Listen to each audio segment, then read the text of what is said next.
Just before we get started, this conversation does touch on themes that people might find distressing. Please check the show notes for more details.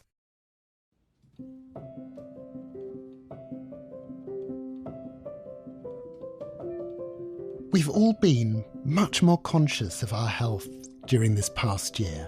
That's what a pandemic will do. It's not just our physical health, though, it's also our emotional health, because it's such an anxious time.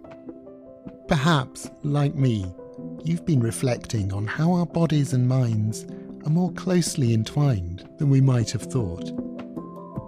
What has this got to do with dance, you might ask? I'm David Jays, and this is Why Dance Matters, a podcast from the Royal Academy of Dance about the role that dance can play in all of our lives. The RAD has long been interested in exploring ideas around well-being. Its Latin motto even translates as health and happiness. Dance can seal the connection between health and happiness. The RAD's Silver Swans classes, ballet classes aimed at older people, have been a wild success. But I wanted to ask what my mum would call a proper doctor for her take on this. Our guest today is definitely a proper doctor, Dr. Guddi Singh. She's a leading paediatrician and BBC broadcaster. She's also a passionate communicator about looking at our health in the round rather than compartmentalising our physical and mental states. And it's not just an abstract idea to her. Guddi has introduced dance into hospitals and set the children's ward dancing. I'm looking forward to hearing how that experiment worked and about Guddi's own journey through dance. And I'm especially excited to hear a medical professional's take on our fallible, vulnerable human bodies. Guddi Singh, hello. Hello. Hi, David. Thank you for having me. It is our pleasure. So, Guddi, when was the last time that you took a dance class or, just went out for a bop? I can tell you this with great accuracy because I did the hoovering this morning and Beyonce was playing in the background and I was shaking my booty and I completely enjoyed the housework because the music was on and I was able to dance while I was doing it. I love the idea of you bopping round the house. Hoover, Mr. Sheen. So how did it all begin? How did dance first enter your life? Were you a little dance class kiddie? Yeah, it's a bit of a love-hate relationship, dance and myself. I, just as a bit of background, so I'm a paediatrician now, but I grew up in the northeast of England in a tiny little industrial town called Hartlepool. It's on the northeast coast. It used to be famous for the steel industry and fish and chip shops, but that's all kind of faded. I was a very, very fat child and my poor mother decided to take matters into her own hands and signed me up to some dance classes and found some ballet classes in our local town. I was the biggest child there, both in age and in size.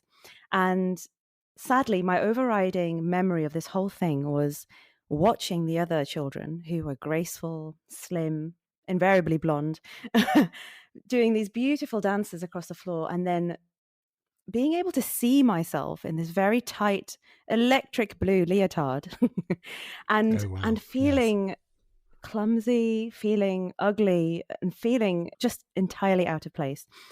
There was still a part of me that desperately wanted to be like the other girls, desperately wanted to be able to sweep across that wooden floor. And yet I just didn't feel like I belonged there. That was enough to kind of put me off any thought of dancing for years after that. And so it's funny now to be in this position where I'm talking to you about dance because it doesn't feel like it's something that should be in my DNA. And was it just the wrong class at the wrong age? Were you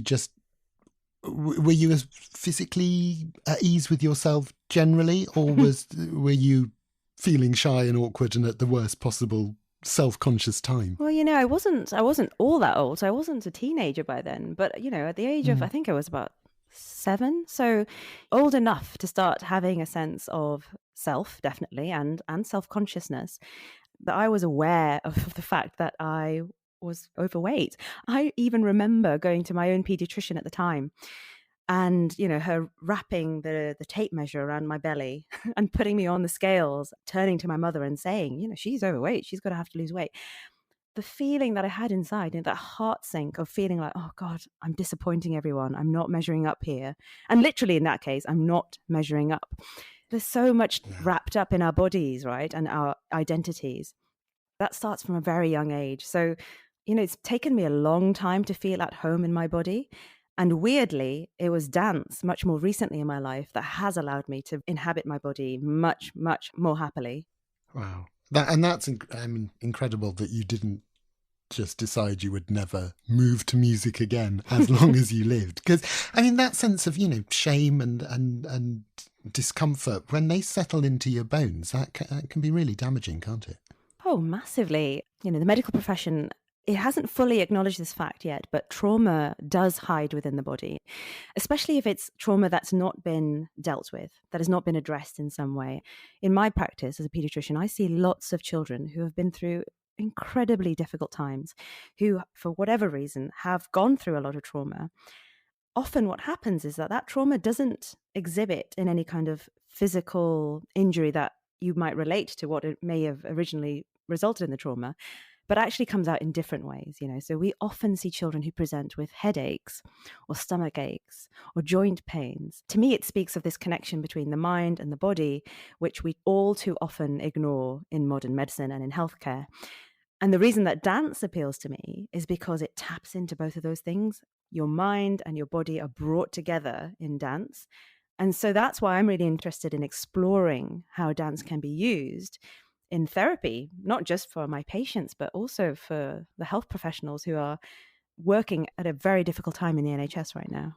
And that, I guess, we don't know what the long-term effect of this period is going to be for all of us, but especially for the medical professionals who have really borne the brunt of that anxiety and stress and overwork. We know that there are a whopping 85% of doctors who've experienced mental health issues, and yet only about 35% will ever actually seek regular healthcare of any kind, let alone mental health. It's almost a taboo subject. It's one of those things that we know is widespread, but we don't talk about it. And I can speak as someone who has gone through that myself. So we've got this massive disparity in the amount of mental health burden that there is in the doctor population and their health-seeking behavior. Ultimately, doctors are really bad at going to see the doctor. And so we're our own worst enemy because, being a doctor is not just physically or intellectually demanding, it's also really emotionally draining. And for me as a doctor to be able to help my patients with their own mental health problems, surely I've got to be whole myself. I've got to have taken care of myself before I can truly take care of anyone else. And so my concern is that we now have a whole generation of doctors who are absolutely run ragged at the end of this, almost never-ending seeming pandemic. Yeah. And when are they going to get the chance to recharge, to rejuvenate, to revitalize themselves so that they can come back to their practice and their own families with the energy that all takes? And I suppose there's also that question of, at the best of times, medicine is a difficult profession and you're overworked and you're working long hours and you're not eating properly and all of those things are going on. Has that got better over the course of your medical career? People addressing that, telling their colleagues and especially their junior colleagues to take a break and to look after themselves? Over the course of let's just say the last 15 years, yes, things have gotten better.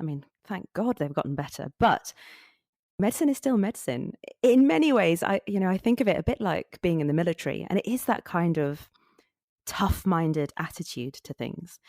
And again, I can tell you from my own experience what it's like to work in the NHS. I have had to work 12, 13-hour shifts before, where I've barely been able to get to the toilet, let alone to stop to eat or drink properly. And then even, when you do manage to get a break, the food that you're going to reach for or be able to get, it's fast food, it's fat junk food. And by the time you get home, at the end of your commute, things like exercise or relaxation, all of that stuff is like the very last thing on your mind. You've just got to get yourself to bed and get ready for the next day. It's very difficult, I think, still for doctors to be able to admit that they're having difficulties or that they're struggling in any way. And part of that is because we don't think that our colleagues will care, or that we will seem weak in front of our colleagues. That we will somehow seem like we're not up to the job. And that's the worst thing you can ever tell a doctor. So you're just desperately appearing strong and invulnerable at all times. I've spent most of my career pretending that everything is okay. And that is part of the job. At least for my patients, I do need to make sure that they do believe that everything is okay, because I'm all they've got in some instances. I have to convey that confidence to them. But why we feel that we have to do that with our colleagues, that's a really interesting question, isn't it? What is it that we really think it's going to cost us? I mean, I think maybe at some level, we are afraid that if we're thought of as weak, that we might not be in line with the jobs anymore. We might be taken out somehow or just whatever. But is it just personal pride? Is it a societal thing? Is it a cultural thing? Is it to do with, Britain and having a stiff upper lip? I don't know. These are all really interesting questions that I don't think we've really dug into.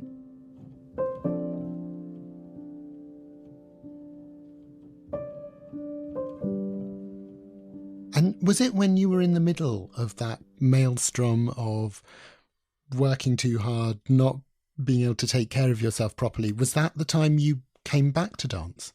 Weirdly, yes. It's actually interesting talking to you now, David. I have to be honest, I have hardly ever said any of this out loud, let alone in public. I'm realizing in the process of doing this, that actually this is what it is. It's difficult as a doctor to talk about times when you've been vulnerable and just admitting that, there were times when I felt weak. And there was one particular time in my career when I was still, I guess, quite young, but having to take quite a responsible role. And I had a string of really difficult cases and a couple of child deaths, really horrible, horrible situations to deal with, which at the time and now in retrospect, I can see that, I just wasn't supported by my colleagues. We didn't have that mental health discussion or debrief that we might have had, or we hopefully do have now. I felt like I was in the middle of this crisis of confidence. I did not believe that I should be practicing anymore as a doctor. I was on the point of giving it all up.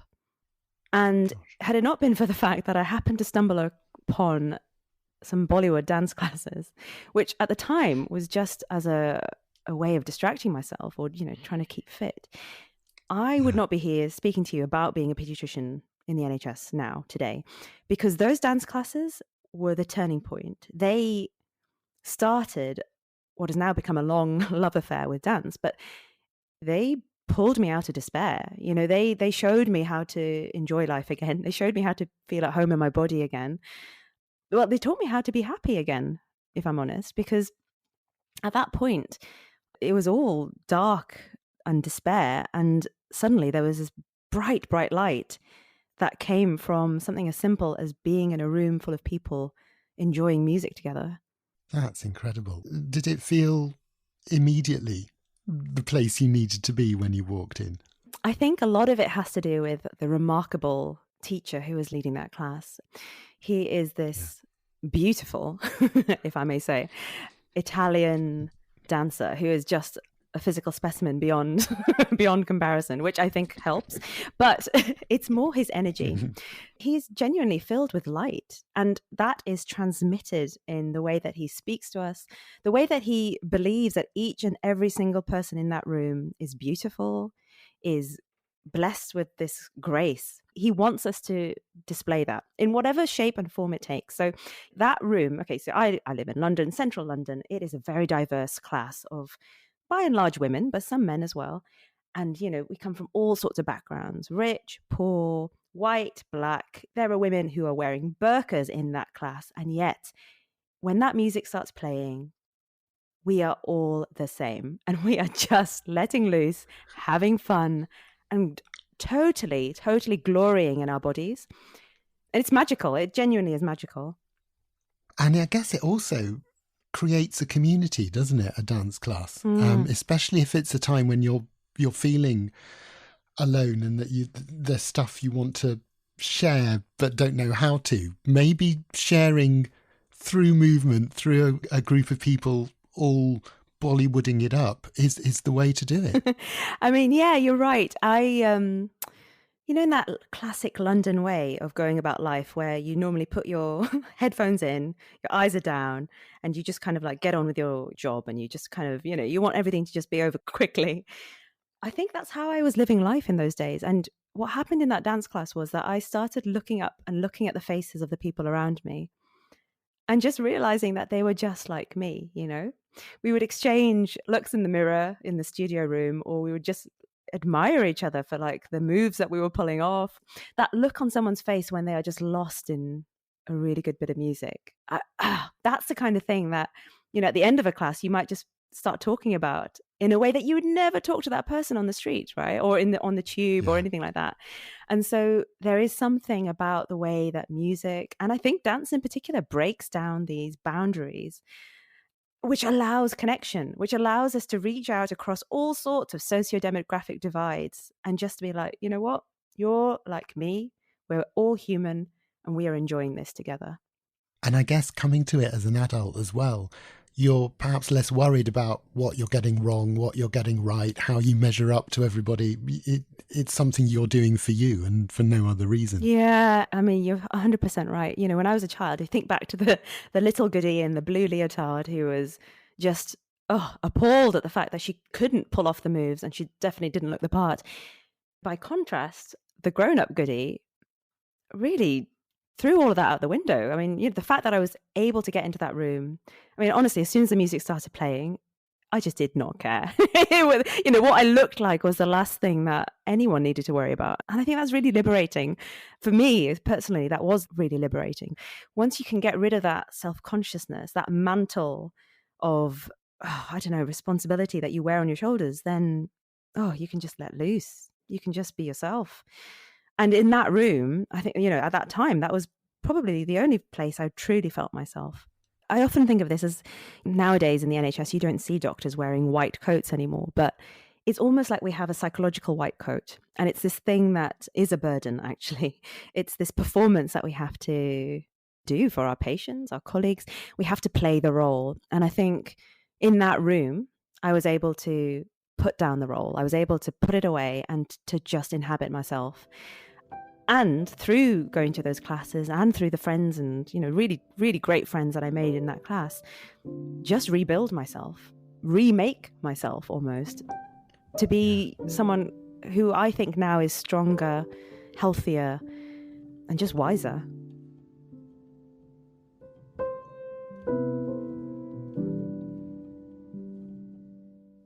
When did you connect the thing that was bringing you joy in the dance classes with your work in hospitals? Because I guess initially those would have felt like they were in totally different corners of your life. How did you start to think about bringing them together? I actually remember this very clearly, looking in the studio mirror, looking at my face and the woman who was next to me dancing, how joyful we looked. And I just thought, gosh, there are so many kids I see in my practice who are so deeply, deeply sad. Imagine if they were in this room now and what they might feel like if we were just dancing together. This idea haunted me all the way to work. I actually suggested this as something that we might try, which is, how about we actually try and dance on the wards with our patients and with each other as colleagues? And of course, when I first suggested this, I was absolutely laughed out of the ward. Everyone was just like, what are you talking about, Guddi? Like, this is ridiculous. Great. This sounds like you had a great dance class, but yeah, leave it there, love. And well, also presumably the idea that this wasn't just something that patients did in a room by themselves, but that the staff would join in as well. That's also not how hospitals work, is it? No, you're absolutely right. So yeah, there is this tradition within the NHS, particularly around children, especially around Christmas or holidays, where you might bring in some kind of arts group to help cheer them up or whatever. And so that is not that unheard of. What is unheard of is that the doctors, the nurses, the staff themselves might get involved in any meaningful way. My suggestion was very much about that, about this breaking down of barriers, this blurring of boundaries, and of bringing people together to inhabit this new space that dance opens up. Much like what happened to me when I went into my dance classes and I could forget myself. What I wanted was for people on the ward to forget who they were, forget that they're sick, or forget that they're a busy health professional who hasn't eaten in a few hours. Just forget all of that for a few minutes and just be human together. Oh, wow. And this is Barnet Hospital, is that right? This is Barnet Bopping. Yeah, so at the time, and it was a few years ago now, I was working in Barnet Hospital, so North London. Yeah, cute. And what brought your colleagues round to the idea? How did you manage to convince them? Well, I'm quite persistent when I want to be. I was getting that. But yeah, if you ask anybody who has tried to make change happen in the NHS, they will tell you that it's incredibly difficult. And that's not because people don't have good intentions. It's because people are actually very reluctant to change. Often people like to stick with what they know. So often what I was told was things like, well, that's not how we do it. This is how we do it. This is what we do. Or they invent or they kind of imagine difficulties that don't really exist. So, for example, some of the resistance I met when I tried to do this was from the cleaners who were worried that I'd be making a mess. And I was just like, we're just dancing. We're not doing anything that's going to create a mess. Or we had people who were worried about health and safety issues. And I said, well, all I'm going to do is clear some space and we'll have we're not switching off any life support machines. We're just going to shift some tables and we'll dance. No one's going to get hurt. Or, and this is quite understandable. The nurses who are in charge of the ward would say things like, well, we're too busy. And I would say, well, how about we just try it and see? Because it might be that this break actually makes everybody much more productive and we actually get more done at the end of it. So it was essentially by making friends with a lot of people and trying to get them on board. And one specific consultant who was in charge and who was just a wonderful human being who not only recognized and saw me for who I was, but also understood this connection between physical and mental health. And that something as simple as a dance could actually have this effect. And, thanks to her name is Sue Laurent, and she will be forever one of those people in my life who has just changed the course of everything. She really was this person who helped to champion this on the ward. And I have to say, that ward did change as a result of this. So what changed? Well, first of all, and the way that I'd kind of configured this session was that it was a nurse who was going to be teaching the doctors how to dance. And I think that was critical because, we still have hierarchies in medicine. And at the time, there was a lot of nurses not calling doctors by their first names. And yet what happened at the end of those sessions was that, first of all, everybody saw each other differently. We saw that everybody can dance or try to dance. And more to the point that doctors actually can't do everything and they're not very good sometimes at at everything. And actually that nurses could have doctors something to teach. And also that it's okay to look silly. It's okay to not get it right. It's, in fact, really fun when you learn together. And so at the end of that, we realized that friendships could be made across these barriers. You didn't have to stick within your professional groups. And people genuinely just felt happier. Like I know, because at the time, the morale in the NHS was really, really low. On that particular ward, they had a staff turnover rate that was very, very high. And it's, not a reflection on that hospital or that ward. It was more just of what was happening in the NHS at the time. We were at the end of a string of long, many, many cuts. It was a time also at the end of the junior doctor contract fiasco and the strikes and everything. So there was a lot of pressure in the NHS and it was just not a happy place to work. And yet in a few weeks of just doing those simple, they were free. You didn't have to pay for them.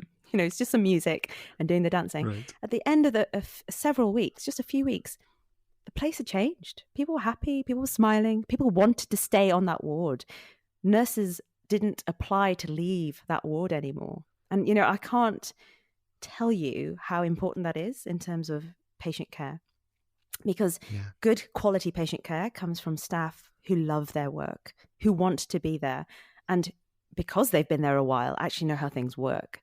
So, you know, in terms of good quality NHS care, here we are with a very low cost intervention that can actually give it to you, and it doesn't require any rocket science. Brilliant. And were the children up for it immediately? I mean, they were presumably kids with a lot going on in their lives if they were in hospital. So were they happy to throw themselves into this as well? Oh, you know, one of the best things about working with children is that they can be up for anything. In a way, my job was easy, right? We had children there, and children legitimized this thing that I was doing when I was grabbing people and saying, come on, let's dance, everybody. And as soon as you had a few children doing it with me, some of these doctors felt like, well, it's fine. I'm just doing it with my patients. You know, that's all I'm doing. I'm just doing my job. And actually, it just made it okay for them to be like, actually, I really like this. I love this music and I want to dance. Yeah, I mean, the children were up for it. What's interesting is that it's an age thing, isn't it? Now, the older you get, the more self-conscious you get, and the less enthusiastic you generally are. I mean, I don't know if you've ever come across any teenagers, David, but my teenage self is close to the surface, let me tell you. I can still feel the full body cringe that I took with me. But yeah, so you know what I mean then when I say that, like, the teenagers, they're the hardest nuts to crack in a way, because they're worried about, you know, how cool they look. But there's one particular girl I remember who was on the ward at the time. You know, very sad social story in terms of what was happening to her at home, a history of abuse. And she was admitted because she'd been self-harming at home, right? And so she was on the ward, physically actually okay, obviously mentally not okay, but she was lying in bed, you know, and she was one of those patients who never makes eye contact with the doctors, barely speaks a word on ward rounds. And so you just kind of feel really helpless because you're like, how can I help you? What can I do to make things better? Well, of all of the people who got excited about this dance program, it was this girl. From being this really shy, evasive young girl, she suddenly opened up. All of her layers of self-protection and her armor just completely melted away once the music started playing, and she suddenly started singing. She suddenly started belting out the most incredible music, and we all looked at her with new eyes because we just suddenly saw her in a new light. We were just like, whoa, this has been lying in that hospital bed all this time. And instead of just talking to her about medication, about therapy, about getting, you know, whatever, maybe all we should have been doing was talking about art and music and dance and expression and anything that might have actually reached her, as opposed to what we normally talk about on the ward. So yeah, I think it's one of those things, isn't it? It reaches everybody in different ways, and it's sometimes experimentation that gets you to the core of who someone is.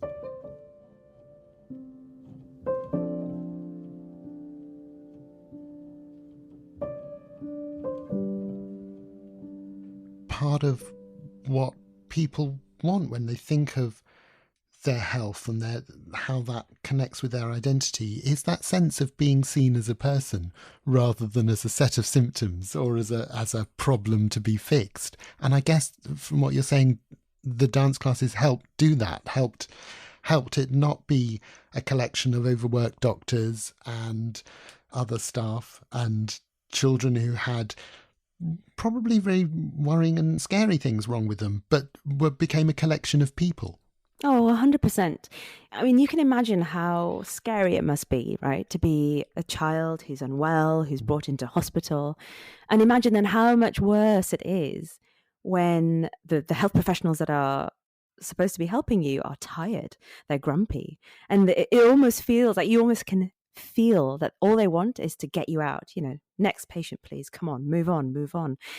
So how much better then if through this kind of thing where we can all connect through music, instead we all feel like we are together, we're in it together, whatever it is that we're facing. Yeah, you know, whatever, if it's, you know, a hard day at work, or if it's I'm worried about whether I'm going to survive. Whatever challenge it is that we're facing, surely it's just better to feel like we are not alone. And is that something that can be taken to older patients and that people can incorporate in their well-being throughout their life? I think so. And I speak as someone who feels like they have incorporated it into their own lives in terms of mental health and well-being. But I think we're at the beginning of what I hope is a revolution. It is my mission that the use of arts like dance in healthcare is not a nice to have, but becomes a must have, a part of standard mainstream healthcare. Because I know that it can have these beneficial effects. And we have programs that are happening right across the country already where really innovative grassroots organizations are working with all sorts of different art forms in order to help people of, with very, very different diseases, things like Parkinson's disease or dementia or mental health problems, all to come to terms with their illness, to maybe just feel better, to connect, to have that social connection. And more to the point, we also know that it actually helps our physical health, like literally helps our physical health, helps us to get better, our wounds to heal, all sorts of things. There's a huge body of evidence now that this stuff works.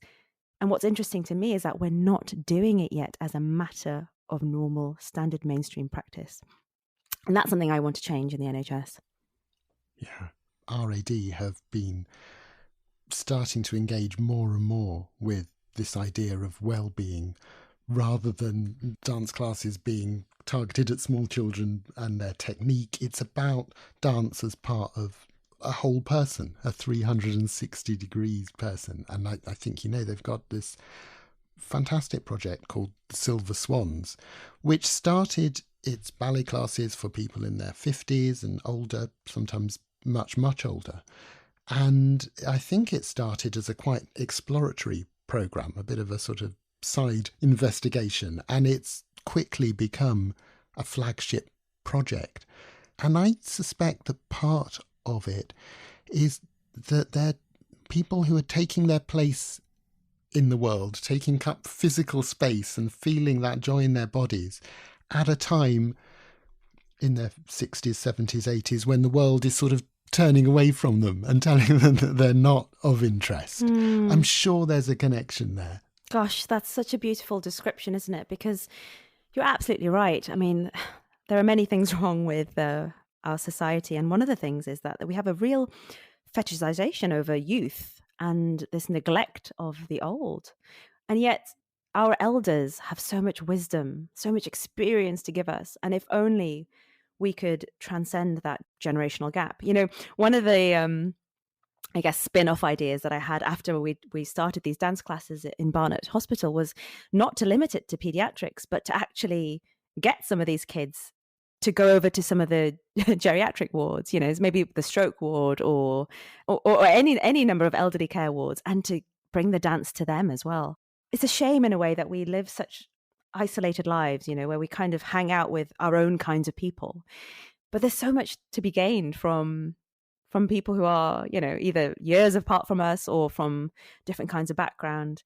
And you're right, like how wonderful is it that even at the end of one's life, even if you are feeling physically frail, you are, again, through the medium of dance or music or whatever, able to feel 100% human again and to feel special.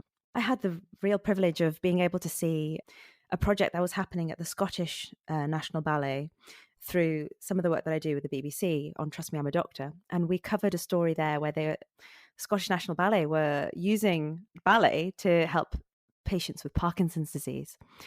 And again, I am a doctor. I'm totally, schooled in science and hard facts, but there is nothing to replace what I saw in that room. So we had these elderly people who were shaking with their Parkinson's. They could not even speak to me without, the limitations of what Parkinson's does. And yet in the middle of that dance class, all of a sudden, it all dropped away and they were filled with grace. I saw movements there that I would have been jealous of, and it all came from tapping into something deeper than what they believed they could do. It was almost like their bodies remembered how to move. And they just needed to let go of that surface level consciousness and dig into it. And they were able to do it. I mean, I was speechless. I could not believe what I was seeing. There was no kind of mechanism that would explain that.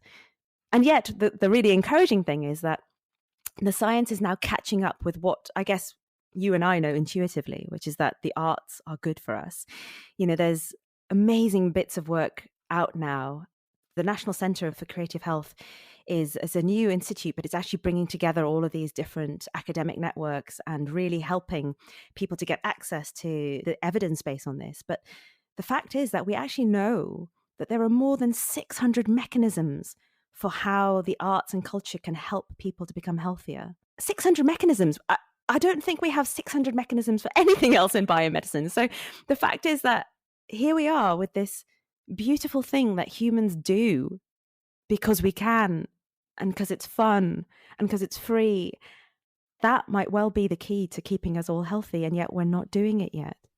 How does this past year make you reflect on the work you do and even more on our own vulnerable human bodies? Well, I can now say, as someone who's had COVID twice, that it's pretty miserable. And I have a newfound appreciation for what it means to be whole, what it means to be fully healthy. And yeah, I mean, I'm just so grateful that I didn't suffer anything worse than what I will say in quotes are the mild symptoms, but they lasted a long time. And I'm telling you this now, there are thousands of people across this country who are still having to deal with what people will call the mild symptoms of COVID. But yeah, my experience of this is that COVID has taught us that we are incredibly connected beings, because the minute that we were not able to be connected to our friends, our families, our colleagues, we fell apart. People really struggled and are still struggling with the limits that we have on sociality. And if there's anything that we need to take out of this pandemic, is that we need to revitalize our connections to people. And as I've seen through my own experience on the wards and in dance classes myself, art is a brilliant way to bring connection. Dance in particular is an amazing way to physically bring people together and to just spiritually connect. I could very happily sit here for another couple of hours asking you cheeky questions and happily drinking in the answers, but I am going to stop with this last question. Why does dance matter to you? It's a really it seems like such a simple question on the surface, doesn't it? But it's actually a really deep and beautiful question. To me, dance matters so much because it saved my life. There's a really great quote by the American actor Christopher Walken. And what he says is this: "None of us are getting out of here alive. So please stop treating yourself like an afterthought. Eat the delicious food, walk in the sunshine, jump in the ocean, say the truth that you're carrying in your heart like hidden treasure. Be silly, be kind, be weird. There's no time for anything else." And I feel like dance matters because it shows you that there is no time for anything else.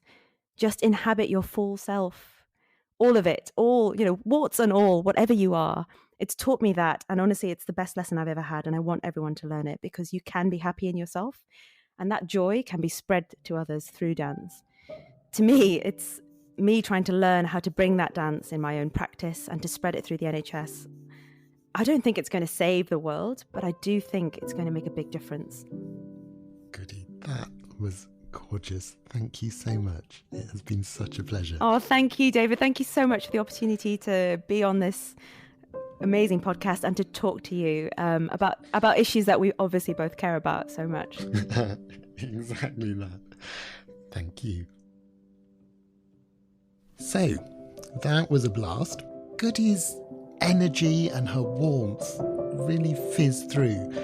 And I love the idea that even if your first encounter with something like dance doesn't sit easily with you, you can still find a way towards it years later and still forge a profound connection. And her way of thinking about health, unsentimental, yes, but really compassionate, feels especially resonant just now.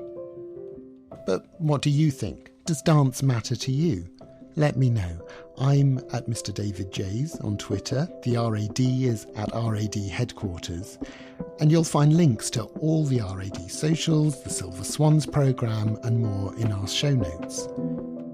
And please do subscribe and like the podcast. It's a great way to help other people who might enjoy Why Dance Matters. Why Dance Matters is made with help from the RAD team of Hayley Izzard, Celia Moran and Melanie Murphy. Our lovely artwork is by Bex Glendinning and our producer is Sarah Miles. I'm David Jays. Take care. See you soon.